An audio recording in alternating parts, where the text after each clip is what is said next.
জেলা কমিটি নিয়ে ঋতব্রত তৃণমূলের তরফে বৈঠক চলছে। এই মুহূর্তের খবর, নির্মল ঘোষ সেই বৈঠকে এসে যোগ দিয়েছেন। আমি সেই ছবিটা আপনাদের সামনে রাখছি, দেখতে পাচ্ছেন নির্মল ঘোষ। তিনি কালীঘাট তৃণমূল ছেড়ে ঋতব্রত তৃণমূলে এবার নির্মল ঘোষ, যে নির্মল ঘোষ পানিহাটির প্রাক্তন তৃণমূল বিধায়ক, তিনি পর্যন্ত তার মানে কি শিবির বদল করলেন? সরাসরি উজ্জ্বল মুখোপাধ্যায় আমাদের প্রতিনিধি রয়েছেন।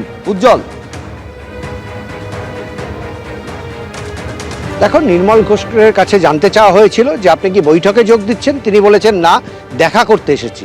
হঠাৎ করে পানিহাটি থেকে এত দূর তিনি দেখা করতে এসেছেন এমনটা কেউ মনে করছেন না। ফলে নির্মল ঘোষ আজকে এই বৈঠকে যোগ দিলেন, এতে কোনো সন্দেহ নেই। কিন্তু একটা প্রশ্ন রয়েছে, সেটা হচ্ছে অভয়া কাণ্ড নিয়ে অনেক বিতর্কের কেন্দ্রবিন্দুতে কিন্তু রয়েছে নির্মল ঘোষ এবং তার ছেলে। কারণ আমরা জানি যে আরজিকর কাণ্ডের সময় এই নির্মল ঘোষ তিনি আরজিকর হাসপাতালে উপস্থিত ছিলেন। এমনকি অভয়ার পরিবারের পক্ষ থেকে বারবার অভিযোগ করা হয়েছে যে এই তার নেতৃত্বেই, তার তত্ত্বাবধানেই তার মেয়ের দেহ খুব দ্রুত সৎকার করে দেওয়া হয়, তারা পুরোপুরি ব্যাপারটা বোঝার আগেই।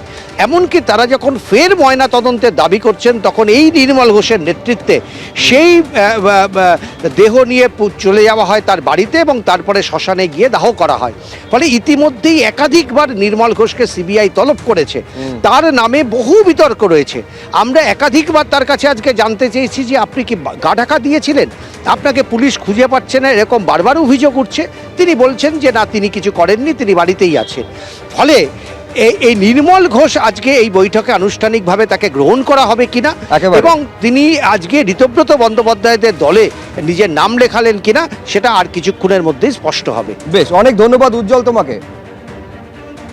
আজকে আপনি এই বৈঠক না, বৈঠকে নেই, বৈঠকে নই, আমি দেখা করতে এসেছি। কে যে বলে যা বলতে দাও, আমি তো তোমাদের বিরুদ্ধে কখনো বলি না। যে যা আমি পড়াশোনা করতে এসেছি, যে যা বলছে বলতে দাও। আমি একথা তো আসছি কি করে? আমরা তো সবাই মমতার উপর আস্থা আছে আমাদের। All we are having our আস্থা অন মমতা।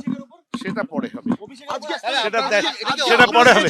মমতার সঙ্গে আমাদের হৃদয়, আমাদের প্রাণ আছে, আর বাকিটা অভিষেক কি হবে। দেখুন, জাতীয় কর্মসমিতি ইতিমধ্যেই তৈরি হয়েছে, রাজ্য কমিটি ঘোষণার কথা এবং কোন পদে কে কে থাকছেন সেই তালিকাও গতকাল ঋতব্রত বন্দ্যোপাধ্যায় ঘোষণা করে দিয়েছেন। এবার জেলা কমিটি নিয়ে এই মুহূর্তে বৈঠক চলছে। সেই জেলা কমিটিতে কে কোন পদে থাকবেন তা নিয়ে সিদ্ধান্ত নিতে এই মুহূর্তে আলোচনা চলছে। কালীঘাট তৃণমূল ছেড়ে ঋতব্রত তৃণমূলের শান্তনু সেন, অপূর্ব রায়, এছাড়া শিলিগুড়ির তৃণমূল নেতা রঞ্জন রায়ও নাম লিখিয়েছেন বিদ্রোহী শিবিরে। ফলে তালিকাটা দীর্ঘ। সরাসরি সেই বৈঠক যেটা চলছে এই মুহূর্তে, বিস্তারিত জানার জন্য আরেকবার কথা বলবো আমাদের প্রতিনিধি উজ্জ্বল মুখোপাধ্যায়ের সঙ্গে। উজ্জ্বল, একদম দেখো, বৈঠক চলছে।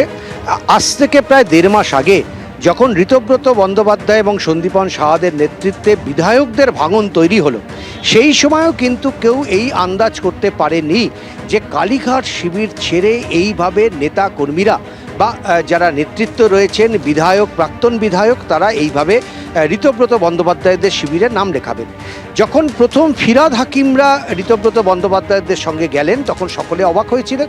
যখন অরূপ বিশ্বাস থেকে শুরু করে পরবর্তী ক্ষেত্রে চন্দ্রিমা ভট্টাচার্যরা ঋতব্রত শিবিরে নাম লেখালেন, তখন সকলে বিস্মিত হয়েছিলেন।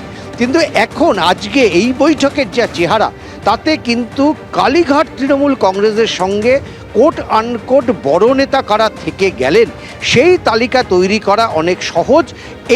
এই বৈঠকে কারা কারা উপস্থিত হয়েছেন সেই তালিকার থেকে, কারণ সেই তালিকা ক্রমশ ছোট হচ্ছে। আমরা দেখছি রঞ্জন সরকার, যিনি শিলিগুড়ির নেতা, তিনি আজকে বৈঠকে চলে এলেন। আমরা দেখলাম জ্যোৎস্না মান্ডি, যাকে মমতা বন্দ্যোপাধ্যায় একবার সাংসদ করেছেন, পরবর্তী ক্ষেত্রে বিধায়ক করে মন্ত্রী করেছেন, তিনিও আজকে এই বৈঠকে চলে এসেছেন।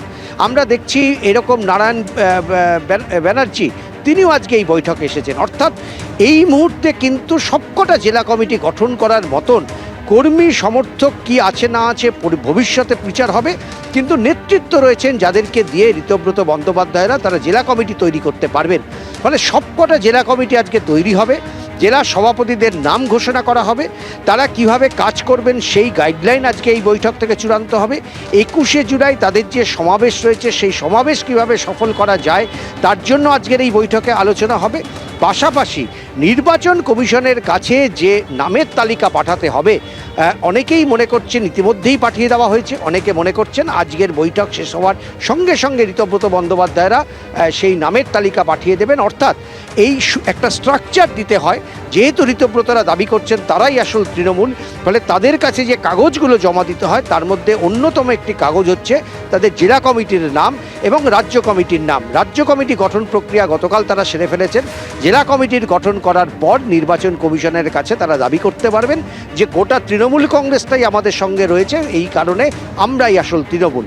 ফলে সেই প্রক্রিয়া চলছে, কিছুক্ষণের মধ্যেই হয়তো বৈঠক শেষ হবে। প্রায় সমস্ত জেলা থেকে যাদেরকে ডাকা হয়েছে তারা আজকে এসেছেন এবং যে সমস্ত নেতৃত্বকে দায়িত্ব দেওয়া হবে তারাও কিন্তু আজকের বৈঠকে উপস্থিত আছেন। এবিপি আনন্দ, এগিয়ে থাকে, এগিয়ে রাখে।